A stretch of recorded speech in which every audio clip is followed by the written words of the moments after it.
Good evening and welcome to Western Reiki Association presents Reiki Currents, a Reiki News Live talk show, interviewing Reiki wisdom holders with stories of hope and healing from around the world. I'm Stephen Vandiver, your host. The focus on Reiki is to spotlight one of the world's fastest growing self-care, spiritual, and personal development tools. Everyone can learn this calming, relaxing, and healing technique and channel universal life force energy. As we come to know that our universe and everything around us, including our physical bodies, is made entirely of energy, learning to effectively work with this energy is key. Reiki is a priceless addition to your personal spiritual development toolbox. Our guest tonight is Michelle Orman. Michelle is a Reiki master teacher, psychic, and facilitator of self-healing for her students and clients. She stumbled into Reiki in 2003, leading up to a major crisis point in her life. Signing up for a Reiki class at a local adult education center, Michelle didn't even know what Reiki was. For the first several years, Michelle primarily used Reiki for self-care. In 2006, Michelle began to think it was time to complete her Reiki training and practice as a therapist. Shortly thereafter, she was contacted by original Reiki master Dorothy White, founder of Academy of Reiki, and learned that Dorothy was returning to the area to conduct additional Reiki workshops. So by 2007, Michelle had become a Reiki master teacher. Starting in 2012, Michelle was rocked by a series of incredible life events that shook her to the core. Having Reiki for self-care was a lifesaver. Her story of healing and hope and perseverance provides strength to those caught up in the drama and heartache of life. Thank you so much for being with us tonight, Michelle. Thank you for having me, Stephen. I appreciate you coming in from New South Wales, Australia. Thank you. Yes, beautiful, beautiful. Well, we like to start early, early in life, and tell us a little bit about growing up in Australia. When did you become aware of energy, or that there was something greater, and how was it in the family situation? Oh, gee, that's a fairly difficult question because I don't really remember too much about my childhood. I grew up on a farm in New South Wales, mainly grew wheat, cattle, that sort of thing. And I grew up in a family that didn't really see any sort of spirituality, didn't believe in any God, anything like that. They were very, very conservative in their views. So I sort of was a little bit different from their perspective. And I can remember being told that from their perspective, I spent all of my time as a youth just off with the pixies, off with the fairies, by myself, talking to myself, that sort of thing. But to be honest, I don't remember a great deal. It wasn't until I was in my late 20s that I started to look for something more. Mm-hmm. I think I always knew there was something more there, but I was afraid to look until sort of a catalyst in my late 20s sent me down that road. Mm-hmm. So now, was this a catalyst before you stumbled into Reiki or after you stumbled in? It was before I stumbled into Reiki. Mm-hmm. I was about 29 and on my way to a family wedding with my mother. We had about 8 hours in the car together to get to this wedding. And during that time, she decided it was the perfect moment to tell me she'd never wanted me. If she'd had her way, I never would have been born, that my birth ruined her life and so on. And then when we get to the wedding, she's lined up all of her siblings to also tell me that as far as they're concerned, I'm a waste of breathing space and all I'm good for is to be the family slave. So naturally, that devastated me, and I started my spiritual path then. I started looking for answers as to why people are like this, and there must be more to life than just this. So that's what started me on this path. Yeah. Now, was this kind of a build-up over your life that came to a head when your mother did this, or did it come totally out of the blue? For me, it came totally out of the blue. I think maybe for her it had been building up for a long time because I was so different to the rest of the family. At that stage, I wasn't married. I didn't have any children. And the farming communities, the idea was at a certain age you got married, at a certain age you started your family, you married a farmer because you were off the land, all of those things. So I think for her it had been building up for years, but for me it was just totally out of the blue. I had no idea it was coming. So and I was devastated. Yeah. Where did you go from there? From there, I basically started reading a lot of books on spirituality, and I had a beautiful friend at the time that I was working with. She knew something had happened. I'd gone away for the weekend. I was fine on the Friday. Monday, when she saw me, I was a mess. So she'd come to knock on my office door every lunch hour and say, "Come on, grab your lunch. We're going down to the park." And we'd go to the park and she'd let me cry or rage or just talk it through until I found my way through. But that's when I started reading books about spirituality, about psychic development, about even psychology, philosophy, that sort of stuff, trying to figure out who I was and what made others tick, what made other people behave the way they behave. Yeah, that's beautiful. And so doing some of the reading, and then you decided to take a class at the local adult center? I did. A little pamphlet turned up in the mailbox and it had all these different bits and pieces on it, and for some reason the Reiki just stood out. I had no idea what it was. I had no idea how to pronounce it. I just saw this thing and thought, okay, I'll give that a go, see what it is. And I turned up, and my Reiki master is just a beautiful lady. She was the founder of the Academy of Reiki in Australia, and she was instrumental in starting to get some of the associations and things set up and getting a standard for teachers and practitioners and that sort of thing. There were about 12, 13 people in my class, and the more she spoke, the more terrified I became, because I didn't know what I'd let myself in for. But I persevered anyway, and I'm so glad I did, because it's changed my life completely. Yeah, so now after the Reiki one, you're using this mostly for self-care. How was it with your mother after that incident? Was it a continual thing you had to work on with yourself? It was. Mum and I didn't speak for 3 years after that. It was pretty traumatic. So I had to do a lot of work on myself, a lot of work on figuring out who I am, figuring out self-worth, understanding that just because someone else has that opinion of me doesn't mean that's the opinion of me that is prevalent or right.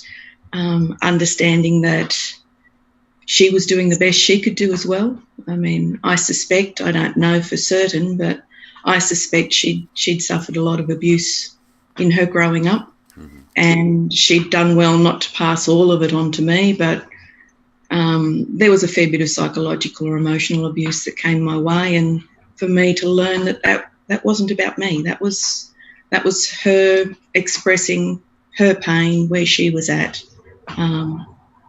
But a lot of those things I've really only come to know since her passing, which was about 2 years ago now. So yeah, fairly recent.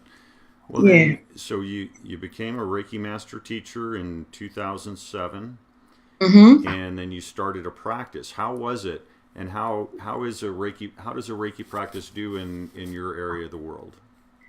In my area of the world, it's still not that well known. The town I live in has a whole 2,000 people in it. So, and once again, it's the farming community, and so a lot of things that are considered to be new age or alternate are looked upon with some scepticism. So for a long time it was something that I did more as a part-time thing on weekends and nights, and I still kept my day job, so to speak. But I've noticed in the last 10 or 11 years that I've been doing this that Reiki is starting to get well known. People are starting to say, well, I don't know what it is, but I've heard of it. I often get clients coming to me saying, I don't really know why I'm here. Someone just told me I needed a Reiki treatment. I looked you up. I'm here. And so I'm finding that word is starting to spread that this can make a difference, this can help. Beautiful. That's beautiful. So by 2008, business is good. You have clients. Are you teaching classes as well? I didn't plan to teach Reiki when I did my teaching level. I actually did that more for my own spiritual growth than anything else. So it was a big shock to me when I got the urge to start teaching, because I was only ever going to practice, and I was really only going to practice part-time. So teaching and knew that I needed to teach. It was very challenging for me because I'm actually a very introverted, very shy, quiet person, and having to tell my story and having to put myself out there to help others has been a huge growing or huge learning curve for me, really. So where I am now is not where I planned when I started on this path. Right. And so now for the show, you had posted here a few days ago something about a big secret reveal. What's that about? The big secret reveal was the show itself. Okay. I hadn't told anybody at all that I was doing this, or maybe a couple of close confidants, but I'd kept it very close to my chest that I was doing this because basically because as you know, and everyone else is about to know, I'm primary carer for my father. So I wasn't sure if his health would be in a position where I could do this or not. So this has been something that I've kept secret, that I'm taking this next step and sharing my story basically with the world. So that was the big secret I was talking about. That's beautiful. Beautiful. I love it. So now, as you started using Reiki, did some of these other healing gifts come about, like becoming being psychic and being able to work with some of these other modalities? I think that my psychic abilities have probably always been there, but through Reiki, they've grown a lot stronger. My connection to spirit's grown a lot stronger. It's easier for me to do readings than I've ever done before.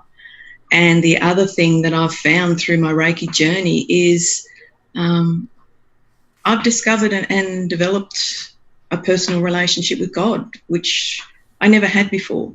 I was actually, having been sent to a Christian boarding school and having religion rammed down my throat and those sorts of things, I was very anti-God. And even when I started my spiritual path, I didn't like that word. It made me very, very uncomfortable. But through Reiki and through understanding energy, I've come to know who and what God is, and got to know that loving consciousness that has just made all the difference in the world for every aspect, especially with my connection with my guidance and being able to bring through messages from spirit for other people.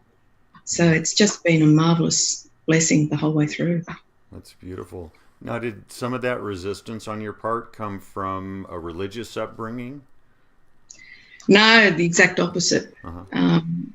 I came from a family that it was not uncommon, because they knew I had some sort of a spiritual bent, for them to tell me that point blank, as far as they were concerned, I was an idiot for believing there was such a thing as a God. That basically we're born, we exist we suffer our way through life and we die, and that's all there is to it. So a lot of the resistance came from wanting to be accepted by my family, I think. It was the other resistance came from basically just from the immense amount of dogma that was associated with the religion when I was at boarding school.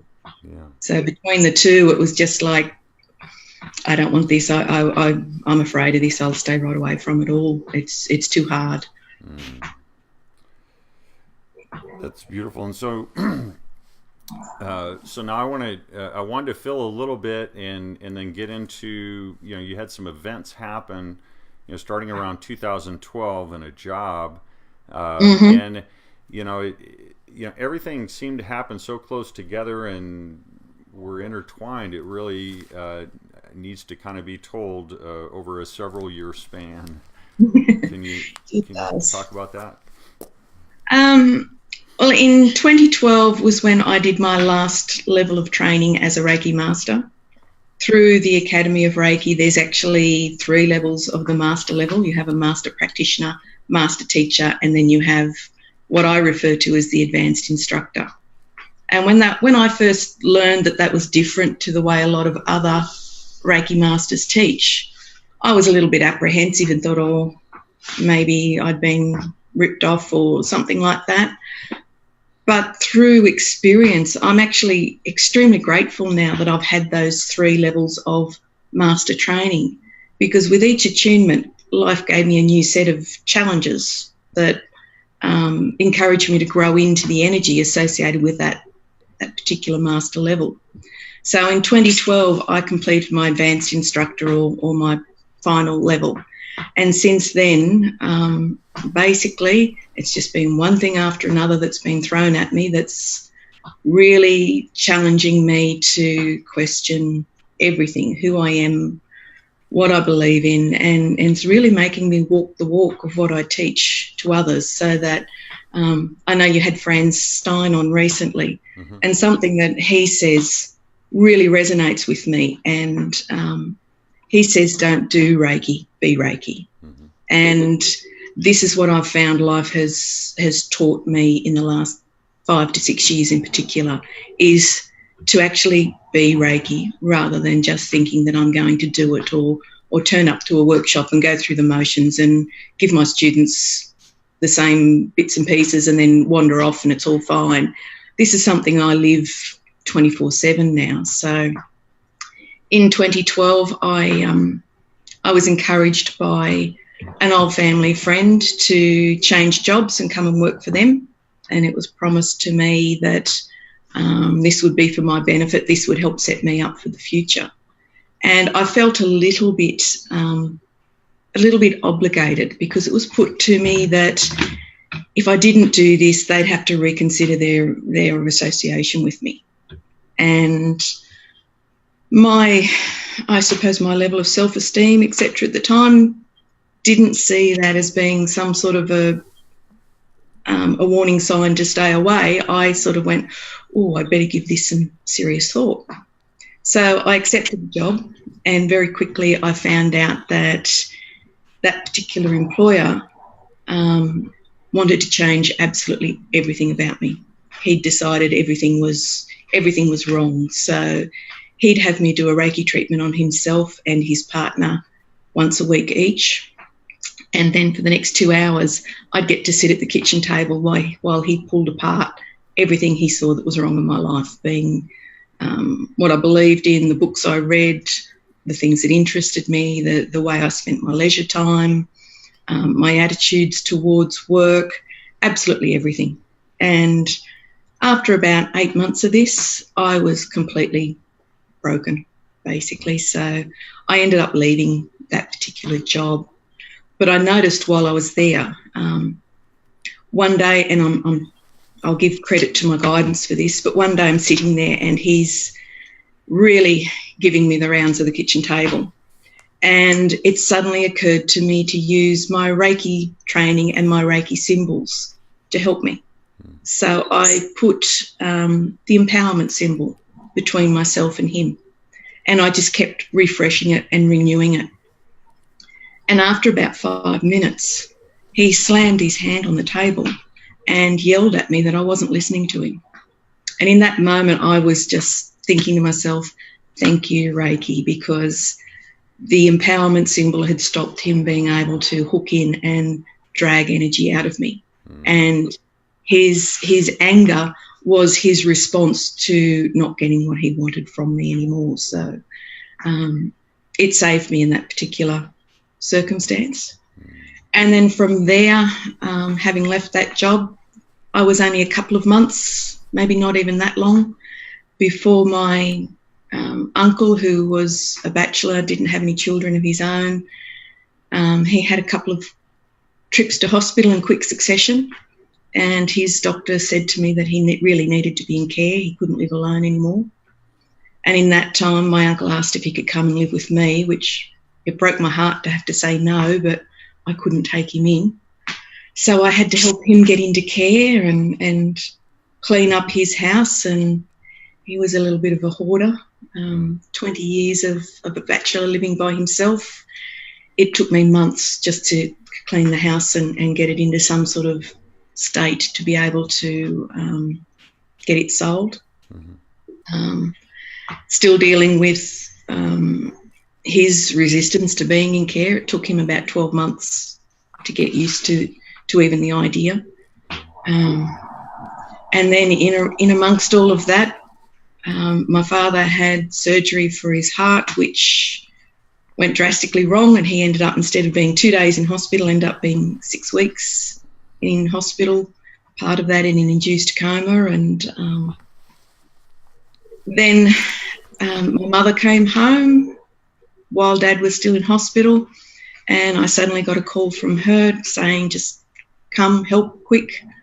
And I got over there and found this very large, thick blood trail from where she'd had an injury, had an accident, and made her way to the phone. So it was call ambulances and get her into care. And that's when we realised that she had dementia.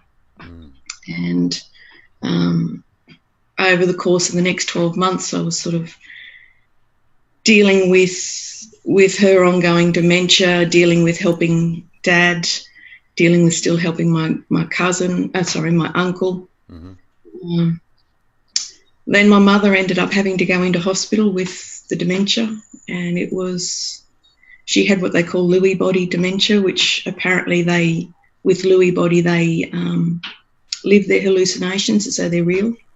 And for Mum, it was horrendous. She was being raped and bashed and abused every night. And so we'd turn up and she'd be covered in bruises from where the staff had to restrain her for her own protection and everyone else's. And then she'd start at me that it was my job to get her out of there and care for her and Dad, and put a lot of pressure on me. And then I'd have to try and help Dad afterwards while dealing with my own emotions. So 3 to 4 months in care with that. In the end, I had to make the decision not to see her anymore because I couldn't deal with my own emotions plus helping Dad deal with his. So thankfully that was only about 4 months before she passed. And then since then it's been caring for Dad basically and helping him. His heart's slowly closing off, so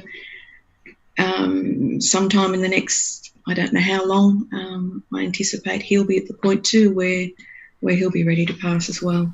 So that's just some of the things that have been going on in the last few years that really have had to learn how to be strong, have to learn that we all have that strength within us. We've just got to stay in this present moment and just focus on what do I need to do right now. And so that's really got me through, as has my Reiki practice. If it wasn't for my daily personal Reiki practice, I don't think I'd be standing. So each day now I do what I call a chakra balance each morning and each evening. And then I send myself a full body Reiki treatment. I send Reiki to be available to assist me whenever something really difficult and unexpected crops up. And then I do a meditation. So that's what I do before I leave the house every morning, and that's what gets me through each day. Yeah. Now there was something interesting you had mentioned the other day about sending future parcels of Reiki to yourself. Yes. So could you talk a little bit about that? I love that idea. Okay. So you haven't heard of that before, I gather? Or? Well, I have, but the way you put it, I think you may have things scheduled throughout the day, so you kind of plan it for them, and then also I think you maybe put some out there just available so you can grab them when you need them. Basically, that's what I do. I mean, I trust Reiki, knowing that it's a collective consciousness, knowing that it's unconditional love energy. I know that I can trust Reiki, that if I say, I need you to be available when something crops up that I haven't expected, please be available and step in then. And I've had that experience in the past where I actually had a court case I had to attend. And I had just sent, each night I'd sat down and just sent Reiki to that particular court case to be available for whatever assistance was necessary for my highest good. So what I found happened was when I walked into that courtroom, I walked into this feeling of just warm, glowing, loving energy. And I was actually the defendant. It was to do with a matter with some people who owed me some money, and they had tried to use the court system to get out of paying me. And I sat there and I found that I was suddenly calm. I was completely at peace. And all I had to do through the whole court case was just sit there and say, yes, I'm the defendant.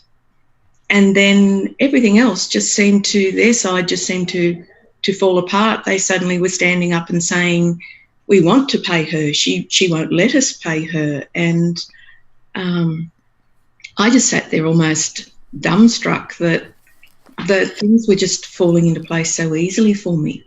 But it was that parcels of Reiki that I'd sent there, just asking that it be available for whatever was for my highest good.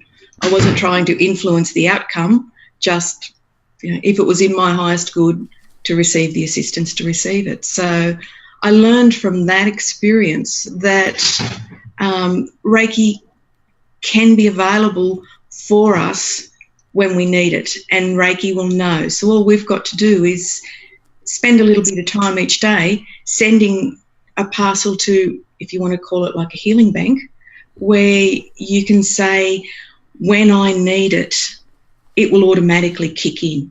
That Reiki will know when I need the help for my highest good, and it will automatically kick in. So I guess in a way we're giving Reiki permission to be there for us by sending the energy to that healing bank and asking that it be there when we need it. I love that. That's absolutely beautiful. Now, you'd also mentioned, I think last year, didn't a good friend of yours get ill? Get ill Friday of next week. It's Friday morning here in Australia, so a week from today is the anniversary of my best friend's unexpected passing. So yes, in the last 2 years I've lost a great aunt that I was very close to, then my mother, and then my best friend in basically within a 12-month period. So that was another thing that was really difficult to cope with, and having to learn how to deal with the grief whilst still being there to care for Dad and keeping my business going and keeping myself going has been a huge lesson. Wow, that's so much. That's amazing. Now, you had also mentioned the other day that that there wasn't really a lot of support in the family for psychic abilities and things of that nature, but you've come to find that you're at least a fourth generation psychic. So could you talk about that? Yeah, it's quite interesting that I grew up with an uncle that we all knew he had some sort of psychic abilities, and everyone just ridiculed him, and really the way, and I've got to say I participated before I knew any better. We all thought he was a bit crackers and a bit weird and made life quite difficult for him, I think. But I've recently learned, and even from my father, who was one of my uncle's greatest critics, I've recently learned that my uncle isn't the only one that had psychic abilities in the family. My father's mother, my grandmother, my uncle's mother, and her brothers had psychic abilities. And they used to sit around the kitchen table with playing cards and do readings for each other just based on ordinary playing cards. And apparently Dad's recently told me that his mother did one reading for him and she was spot on with what she told him. And Dad's admitted he's had some prophetic dreams and things like that have come true in life. but I think it frightened him. So he was very dead against anything along these lines. And then recently I learned from, my uncle had discussed it before, but I learned from a cousin who's done a lot into the family history that both of my grandmother's grandmothers had to flee. Now, where was it? It was Prussia, in between Germany and Russia. They had to flee there in the early 1800s because both had been accused of being witches. One apparently for her healing abilities and one for her psychic abilities. So the family legend associated with the grandmother who had the healing abilities was they were out in a paddock harvesting wheat with the old-fashioned scythes they used for the hand harvest. And one of the men in the paddock cut his femoral artery with the scythe. And supposedly my ancestor went up to him, and apparently both sides of that family practiced Wicca. And she went up to him and repeated some incantation over the wound and waved her hand over his wound 3 times. And by the third wave of the hand, the bleeding had stopped. Apparently by the next morning, all he had was a small scar, and then everyone started to really freak out that she was a witch and doing Satan's work and all of that, so the family had to flee. And the grandmother on the other side of the family apparently had made some prophecies that had come true. So both of those families ended up leaving Prussia and coming to Australia in the early 1800s. And from there it's come down the family line. They continued to study Wicca, but apparently the way they studied it was it had to be passed from grandparent to grandchild, and it had to come from a male to a female to a male. And my grandmother wanted to learn the Wicca, but there wasn't a male grandparent to teach her. So it died out with my grandmother's grandmother. So I'm quite astounded to learn that. And the same cousin that's done the family tree has recently given me a small cup and saucer that belonged to my grandmother that apparently she used to do tea leaf readings and things with. So I didn't know about any of this as I grew up. I've only learned about it recently. Wow. Now, how has your psychic abilities developed? What are you able to do and see? Oh, that's a pretty loaded sort of a question. Basically, sometimes I'll see images and visions. Sometimes I'll just have a knowing. It's sort of different depending on who I'm working with and whether I'm working in a workshop or whether I'm doing a reading or whether I'm just having a chat with a friend. It's different. Since my best friend passed last year, she was actually a numerologist and she was quite good at psychometry and those sorts of things. We'd actually met by doing a psychic development class together. And since she's passed last year, I've noticed there's been a change in the way I work, in that I often feel her around. I feel her hand sometimes physically on my shoulder or something like that, just sort of pointing me in the right direction. So mainly what I do when I work for people in readings is I see my reading work as part of an extension of my healing work. So I'm here to help people find their life path, their direction. Usually when someone comes for a reading, they're pretty much at rock bottom, they're lost, they don't know which way to go. So my role as that facilitator of self-healing is to bring through messages from spirit that help them find their path, find who they are and what's right for them, and then set up some signposts along the way so that over the next 6, 12, 18 months, as things start to happen, they can see that, okay, I'm still on the path that I want to be on, so I'm heading in the right direction, I can be comfortable and keep going. So sometimes I find myself hearing words when I'm doing a reading. I'll hear words sometimes within my head. Sometimes it's as though someone standing next to me is speaking out loud.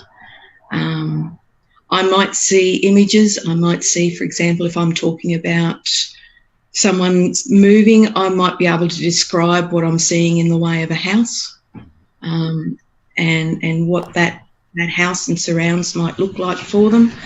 And when it comes to my mediumship work, I don't see spirit in the way that I would see you or somebody else. I sort of get a sense that there is an energy standing there and is close, and then I get sort of given information as to, is that energy a male or a female? Are we talking older, younger? What period are they from? That sort of thing. That information seems to then just come through, and I just share that as it's given to me. And it's all drip fed. I don't seem to get everything in one big hit. These just little pieces are drip fed to me. Beautiful. So that give you a bit of an idea of what I do, how I work. Yeah, no, that is beautiful. And so then how do your clients find you? What do you find the best way to find students and clients? Reiki students seem to find me through the internet, through the Natural Therapy Pages website. Mm-hmm. That's where the vast majority of people have come from. I'm starting to hear from students now. After 10 years of doing this, I'm starting to hear from students that when they've mentioned that they're coming to learn Reiki from me, that other people say, oh, yes, I've heard of her. That's a good move. So most of my students find me through the internet. When it comes to readings, at the moment it's mainly through Facebook and through word of mouth that people are finding me. Mm-hmm. So that internet connection is pretty strong with what I do, because I find that the people who need me find me. Mm-hmm. It's not so much me finding them. And when they find me, the feedback I get is that they're glad they found me, because when I'm teaching Reiki, that's what I teach sort of has helped them with where they're at. And then the same sort of thing with the readings. So I find that, through the internet, it seems to make it easier for people who need my particular skills to find me. Yeah. Now, are these people that find you in person, or are you doing treatments over the internet? I can do treatments over the internet, but most people I've found want to come for face-to-face treatments. They want that physical touch. They want to know that the person in the room is actually there and working with them. Mm-hmm. I think that's got a little bit to do with the fact that a lot of people still don't completely understand what Reiki is, and don't completely understand that it's energy, and that energy has no time or distance restrictions. Mm-hmm. So most people I find prefer to come for that hands-on treatment rather than sending. Mm-hmm. And when it comes to teaching Reiki, I tend to lean towards teaching face-to-face rather than over the internet, so that you've got that personal interaction. So once again, I could do an attunement, for example, over the internet, but I prefer to do them hands-on, face-to-face, mainly too, so that I can be there and monitor what's going on. Mm-hmm. So if, for example, in an attunement, which happened to me once doing an attunement, I had a lady that was involved in a relationship with a very toxic individual. And even though I have all the protections and things up around the room when I do attunements, I could see towards the end of the attunement, while I was waiting for her to sort of settle and come back, that she was involved in some sort of a struggle. So I was able to use the grounding symbol and a few other symbols to help ground her and bring her back. And when she sort of opened her eyes and recounted to what was going on, the toxic person that she was involved with, their spirit had come in at the end of the attunement and demanded that it be handed over. And she said, I was in this literal tug of war trying to keep hold of my energy and everything that I'd just received. And she said, I was so grateful for your help, because your help tipped the balance that I could keep what I wanted to keep. So had I sent that attunement, she may not have had the assistance she needed when she needed it to be able to achieve that goal of really her self-care and her self-development and keeping what was for her to herself. Yeah, absolutely. Now, as far as treatments go, how well do you think your treatment protocol would work over a distance? I've actually found that some of the people I work with over a distance, that's when I've had the most profound results for people. And I think that's because it's coming through their higher vibrational energy through to the physical rather than being at the physical and working its way out. So in particular, things like broken bones, I've had incredible response from people that have that I've sent Reiki to that have had broken bones. People with cancer have had quite profound responses from that.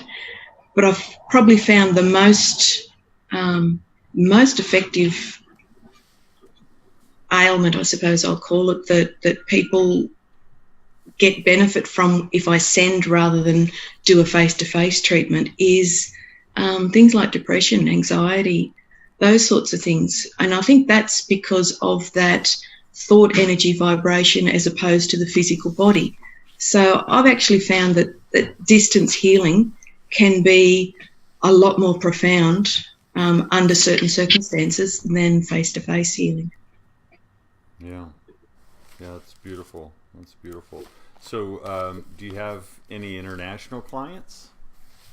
At this stage, no. Mm-hmm. No. I've mainly concentrated on the local area. I've had people drive as far as 4 or 5 hours to come and learn Reiki from me. I've had them drive 2 or 3 hours to come and have treatments with me. But so far, I've sort of stayed in that little area.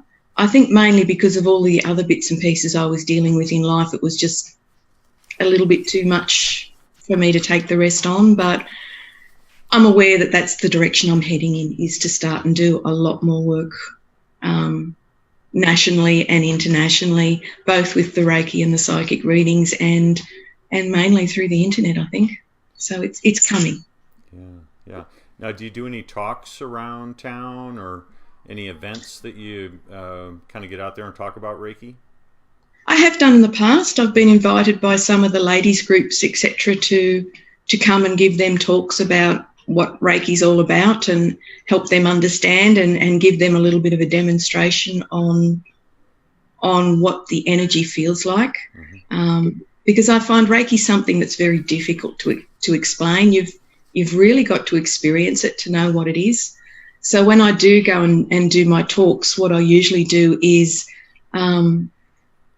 get 3 or 4 volunteers to come up and just give them a few minutes of Reiki while I'm maybe fielding questions or something from the others, and then get them to share their experience with the rest of the group of what they felt from the Reiki treatment. So it's been a little while since I've done a talk, but yes, I do talks whenever people are interested and want to know more about Reiki. Yeah, and I'm sure you'll get out there a lot more, soon in the near future. I think so. Absolutely. So what's new and exciting coming up for you? How much time do you have really to devote to the Reiki? I know you're taking care of your father full time. Are you able to spend, say, a full work week at it? At the moment, no. Yeah. My practice is open Wednesdays through Saturdays each week, and I schedule in appointments where I can fit them in and juggle my businesses with Dad. I'm essentially 5 days a week now, pretty much at Dad's, helping him at his house. So that really only leaves me 2 days a week to do workshops, do reading days, that sort of thing. So most weekends I try and schedule a workshop. Level 1, I offer that once a month. Level 2, once a month. Reading days. I also run a workshop that is associated with the Reiki spiritual principles. Mm-hmm. So it's helping people use the 5 Reiki principles to start and answer some of the questions that we all ask ourselves at times, like, who am I? What is my purpose? What's the meaning of it all? How do I love myself?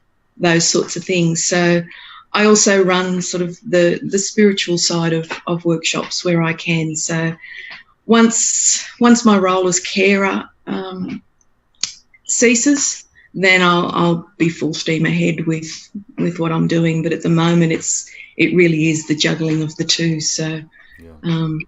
And the emphasis has always been at this stage on the teaching side, but the reading side, the emphasis is opening up very quickly on the reading side as well, because I've only been doing that professionally for about 8 months now. Mm-hmm. I've been doing it for 15 years, but only professionally for about 8 months. So that side of things is opening up very quickly for me.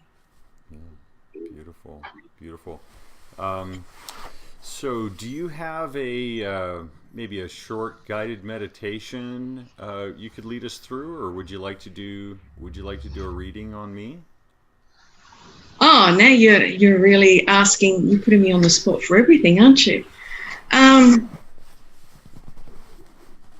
haven't got my cards with me to do the reading on you. Okay.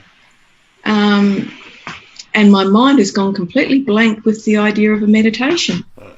You've really put me on the spot for everything there. Oh, well, I do that sometimes.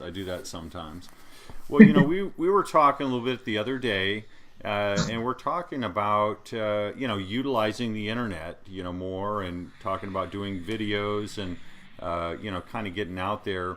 What are some of the things that that you'd most like to do as far as, spreading the word about the work that you do and Reiki? Okay, I think at the top of the list at the moment of what I'd like to do is I'd like to start and put together some podcasts. And those podcasts just be a little bit like we're doing now, only audio podcasts rather than video podcasts in the early stages. And what I'd like to do with those is sort of talk to people about spirituality, but from a perspective of how do I grow spiritually? Who am I? How do I get to know myself? How do I learn to love myself, trust myself, accept myself, and therefore be able to be myself? Because they're the 5 things that Reiki has really taught me, that's all we're here to actually learn, and nothing's being asked of us in life other than to be happy, be who we are, be that perfect expression of our divinity. Mm-hmm. So I'd like to be able to do podcasts that get people thinking about those sorts of things, about who am I, how do I love myself, maybe even touch on things like what a people pleaser is, and how to identify a people pleaser, and is that something that I do, and if I do that, why do I do that? Mm-hmm. And how can I turn that around so that I basically can maintain my energy field and be who I am, and be healthy and be whole, and raise my vibrations to as high a level as I possibly can, so that by doing that, I'm automatically raising the vibrations of everyone around me. So when we focus on self, when we focus on being the true reflection of who we are inside, our vibrational frequency automatically rises. When it automatically rises, as I've learned from my own experience, our psychic abilities naturally develop. They grow stronger, and we get new abilities all the time. So it's about what I'm about, and what I want to help people do is focus back on self, and focus back on how do I really learn to love myself unconditionally. And to do that, I know that at first I've got to get to know myself intimately. I've got to learn to accept myself unreservedly. I've got to learn to trust myself implicitly, and I've got to learn to be myself absolutely. So that's the focus of all the work I do, whether I'm doing readings, teaching Reiki, doing other spiritual workshops, etc. It's about helping people sort of with those things. So, and that resonated with me when you were talking about the people pleasing, because this is something that I've done as long as I can remember, but I have been able to get a little bit to the core of it, and see that it is out of feelings of low self-worth, like I have to do more to make you like me. I have to be more entertaining, or give you more things, or give you more praise, or things of this nature. And that's not a good basis to develop relationships in. It's not a good basis to develop relationships, but it comes from what I understand from like my interest in psychology as well as spirituality and philosophy. A lot of that comes from when we're little, we're aware that we're vulnerable, that we need those adults, etc., around us for our safety, for our security. And we understand that when we're receiving praise, we're safe. When we're being disciplined, in our own mind, we feel very unsafe. So what we do is we start to create these mechanisms within ourselves to please the people around us to keep us safe.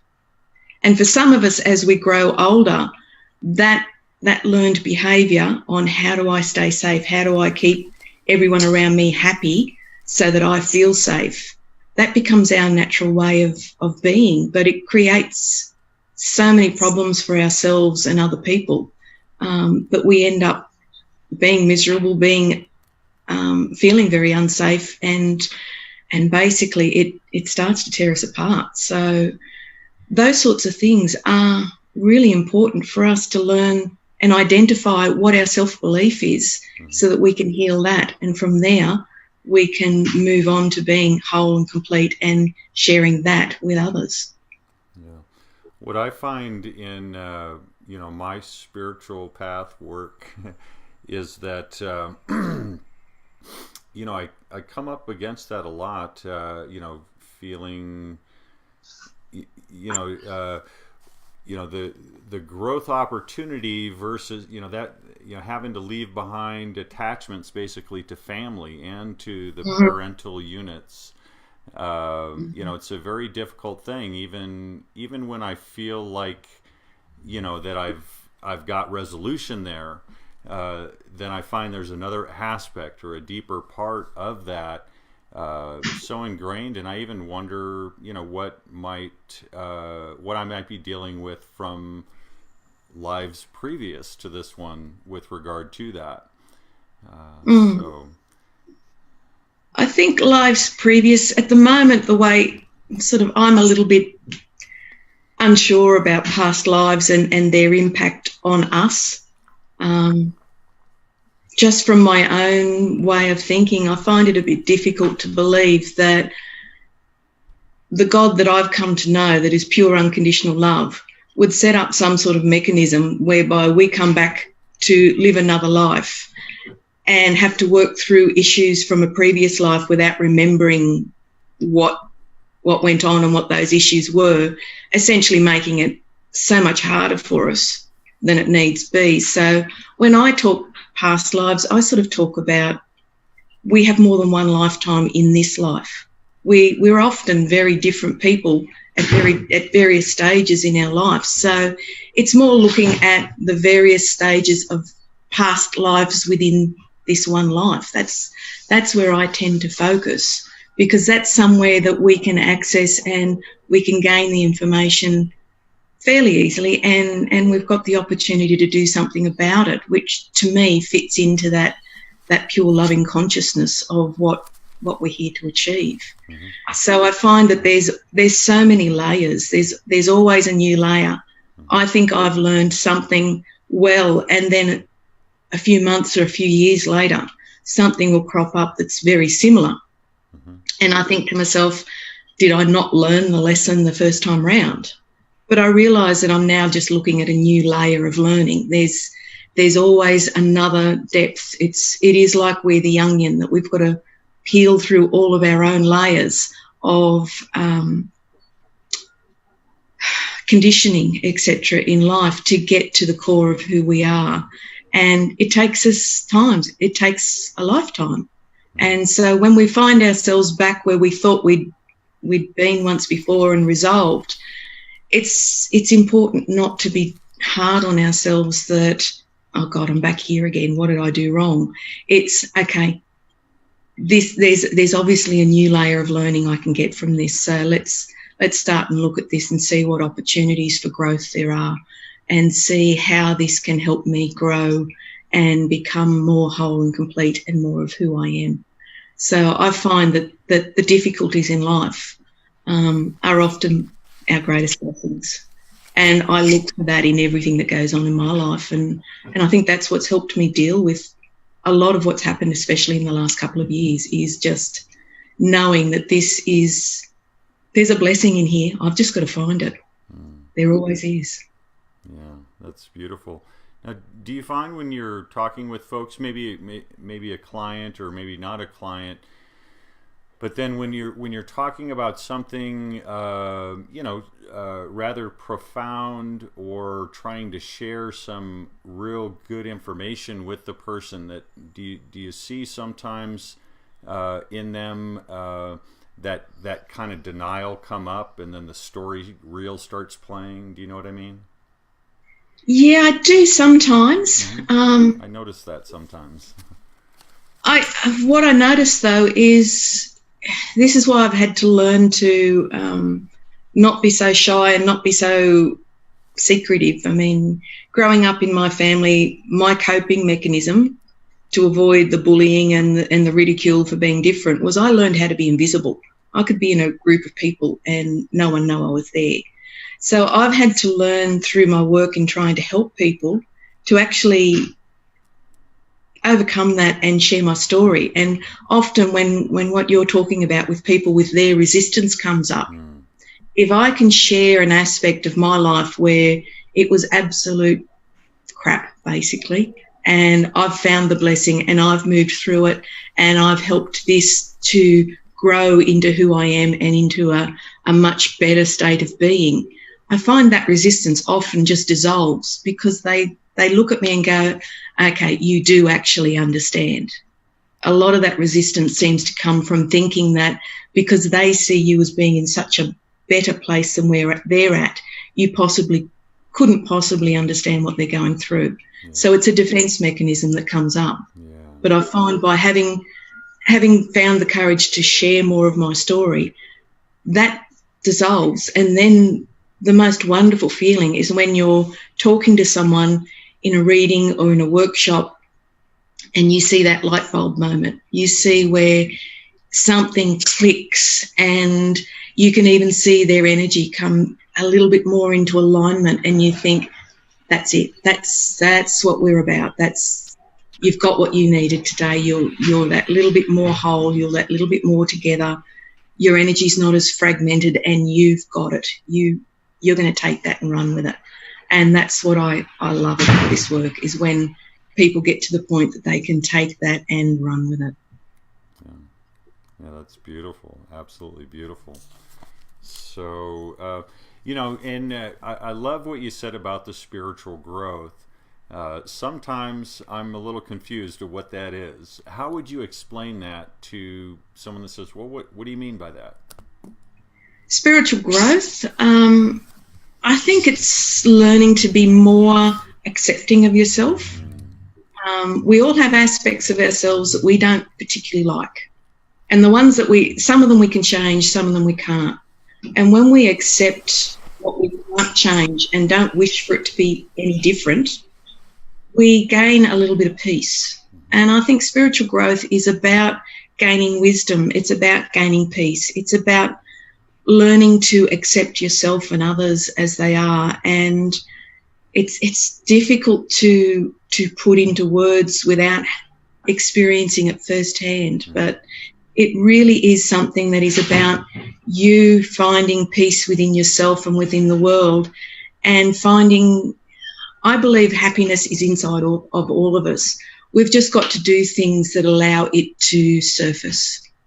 And I also believe in what Buddha learned when he was Siddhartha and on his path to becoming the Buddha, that suffering is an inevitable part of life. So for me, spiritual growth is learning how to be able to be at peace and find your happiness and your joy, even if there is a great deal of suffering around you and going on within your life at that time.